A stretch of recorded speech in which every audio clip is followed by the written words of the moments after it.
ಹಾಕೊಂಡು ಫೋಟೋ ಶೂಟಲ್ಲಿ ಎಲ್ಲ ಚೆನ್ನಾಗಿತ್ತು ನಮಗೆ, ನನ್ನ ಪಾತ್ರ, ನನ್ನ ಲುಕ್ಕು. ಆ್ಯಂಡ್ ಇನ್ಫ್ಯಾಕ್ಟ್ ವಿಜಯ್ ಅವರೊಟ್ಟಿಗೆ ಇದು ನನ್ನ 2ನೇ ಸಿನಿಮಾ ನಮ್ಮಿಬ್ಬರ ಕಾಂಬಿನೇಷನ್.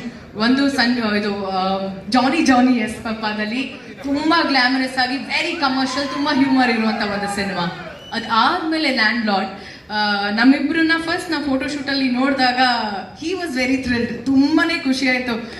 ಈ ಪಾತ್ರ ನನಗೆ ಗೊತ್ತಿಲ್ಲ, ನನಗೆ ಒಪ್ಕೊಂಡಾದ್ಮೇಲೆ ನನಗೆ ಖುಷಿ ಆಯಿತು that you are playing the character. ನೀವು ಒಪ್ಕೊಂಡಿದ್ದು ಅದಾದ್ಮೇಲೆ ಈ ಲುಕ್ಕಲ್ಲಿ ಗೆಟಪ್ಪಲ್ಲಿ ನೋಡ್ತಿರೋದು ನನಗೆ ತುಂಬ ಖುಷಿ ಇದೆ.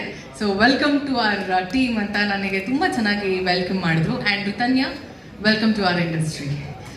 ಸರ್ ಫೋಟೋ ಶೂಟಲ್ಲಿ ನಮ್ಮ 3 ಜನ ಕಾಂಬಿನೇಷನ್ ನನ್ನ ಸ್ವಂತ ಮಗಳು ಥರನೇ ಕಾಣಿಸ್ತಿದ್ರು ರಿತನ್ಯ. ನಮ್ಮ ಇಬ್ಬರು ಕುತ್ಕೊಂಡಾಗ ನಾನು, ವಿಜಯ್ ಅವರು, ಹಾಗೆ ನಮ್ಮ ಹಿಂದೆ ಅವರ ಮಗಳಿದ್ರು. ಸೊ ಫ್ರೇಮಲ್ಲಿ ಇಟ್ ವಾಸ್ ಲೈಕ್ ಪರ್ಫೆಕ್ಟ್. ತುಂಬ ಚೆನ್ನಾಗಿ ಅನಿಸ್ತು ಫ್ರೇಮ್ ನೋಡ್ತಿರ್ಬೇಕಾದ್ರೆ. ಬಟ್ ಶೂಟಿಂಗ್ ಮೊದಲನೇ ದಿನ ನಾನು ಇದನ್ನು ಗಿವ್ ಅಪ್ ಮಾಡ್ತಿದ್ದೆ, ನಾನು ಮಾಡಲ್ಲ ಈ ಸಿನಿಮಾ. ಬಟ್ ಯಾಕೆ ಅಂದರೆ ಆ ಒಂದು ಭಾಷೆ ಕೋಲಾರ ಸ್ಲ್ಯಾಂಗಲ್ಲಿ ಇರುತ್ತೆ. ನನಗದು ತುಂಬಾ ಕಷ್ಟ ಆಯಿತು ಅದನ್ನು ತಗೊಳ್ಳೋದಕ್ಕೆ. ಇನ್ಫ್ಯಾಕ್ಟ್ ನನ್ನ ಎಂಟೈರ್ ಡೈರೆಕ್ಷನ್ ಡಿಪಾರ್ಟ್ಮೆಂಟ್ಗೆ ನಾನು ತುಂಬ ಥ್ಯಾಂಕ್ಸ್ ಹೇಳೋಕ್ಕೆ ಇಷ್ಟಪಡ್ತೇನೆ. ನಿಮ್ಗೆ ಎಲ್ರಿಗೂ forever thank you. Whatever credits ನನಗೆ ಸಿನಿಮಾದಲ್ಲಿ ಏನೇ ಬಂದಿದ್ರು, ಡೈರೆಕ್ಷನ್ ಡಿಪಾರ್ಟ್ಮೆಂಟ್ ಹಾಗೆ ವಿಜಯ್ ಸರ್ಗೆ ನಾನು ಈ ಒಂದು ಕ್ರೆಡಿಟ್ಸ್ ಕೊಡೋಕ್ಕೆ ಇಷ್ಟಪಡ್ತೀನಿ. ನನ್ನ ಶೂಟಿಂಗ್ ಟೈಮಲ್ಲಿ ಇವರಿಬ್ಬರೂ ಸಹ ತುಂಬಾ ಸಪೋರ್ಟಿವ್ ಆಗಿದ್ರು. So thank you so much. Thank you Vijay ಅವರೇ. ಹಾಗೆ ಆ್ಯಂಡ್ ಫಸ್ಟ್ ಡೇ ಹೇಳಿದ್ನಲ್ಲ ನಾನು, ಫಸ್ಟ್ ಡೇ ನಾನು ಇದನ್ನು ಗಿವ್ ಅಪ್ ಮಾಡಿದೆ. ನಾನು ಮಾಡಲ್ಲಪ್ಪ ಈ ಸಿನಿಮಾ ತುಂಬ ಕಷ್ಟ ಆಗ್ತಿದೆ. ಫಿಸಿಕಲ್ ಸ್ಟ್ರೆಸ್ ಅನ್ನೋದಕ್ಕಿಂತ ಮೆಂಟಲ್ ಸ್ಟ್ರೆಸ್ ಜಾಸ್ತಿ. ಆ ಪದಗಳು ಹಾಗೆ ಬರಬೇಕು, ತುಂಬಾ ಕಷ್ಟ ಆಯಿತು.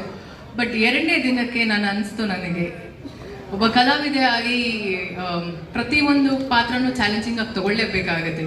ಹಾಗೆ ಇದನ್ನು ನಾನು ತುಂಬ ಚಾಲೆಂಜಿಂಗ್ ಆಗಿ ತಗೊಂಡಿದ್ದೀನಿ, ಮಾಡಲೇಬೇಕು. ಐ ಥಿಂಕ್ ನಾನು ಮಾಡಿಲ್ಲ ಅಂದರೆ ಇದು ನನಗೇನೆ ಅದು ಒಂಥರ ಅವಮಾನ ಅಂತ ಅನಿಸ್ತು. ಸೆಕೆಂಡ್ ಡೇಯಿಂದ ನಾನು ವ್ಯಾನಿಟಿಯಿಂದ ಆಚೆ ಬರ್ತಾನೆ, ಐ ಡೋಂಟ್ ನೋ, ಯಾವುದೋ ಒಂದು ಎನರ್ಜಿ ಹೆಂಗಿತ್ತೋ ಹೆಂಗೆ ಅನಿಸ್ತೋ ನನಗೆ ಗೊತ್ತಿಲ್ಲ. ಇಲ್ಲ ಇವ್ರು ಕೊಟ್ಟಂತ ನನ್ನ ಎಂಟೈರ್ ತಂಡ ಕೊಟ್ಟಂತ ಸಪೋರ್ಟ್ ನನಗೆ ಈ ಒಂದು ಪಾತ್ರ ತುಂಬ ಅಚ್ಚುಕಟ್ಟಾಗಿ ಬಂದಿದೆ ಅಂತ ನಾನು ಕೇಳ್ಪಟ್ಟೆ. ನನಗೆ ಇನ್ನೂ ನಾನು ನೋಡಿಲ್ಲ ಆ ಸಿನಿಮಾನ. ಬಟ್ ಈ ಒಂದು ಸಿನಿಮಾ ನನ್ನ ಕರಿಯರಲ್ಲಿ ಬುಲ್ಬುಲ್ ಆದಮೇಲೆ ಈ ಸಿನಿಮಾ, ಆಯುಷ್ಮಾನ್ ಭವ, ಇಲ್ಲ ನಮ್ಮ ಮಾನ್ಸೂನ್ ರಾಗ, ಪುಷ್ಪಕ ವಿಮಾನ, ಹಲವಾರು ಸಿನಿಮಾಗಳ ಜೊತೆ ಈ ಸಿನಿಮಾ ನನ್ನ ಜೀವನದಲ್ಲಿ, ನನ್ನ ವೃತ್ತಿ ಜೀವನದಲ್ಲಿ ತುಂಬಾ ಮುಖ್ಯ ಆಗುತ್ತೆ. ಈ ಒಂದು ಪಾತ್ರ ನನಗೆ ತುಂಬಾ ಇಷ್ಟ ಆಗಿರುವಂಥ ಪಾತ್ರ. ಆ್ಯಂಡ್ ಈ ಸಿನಿಮಾ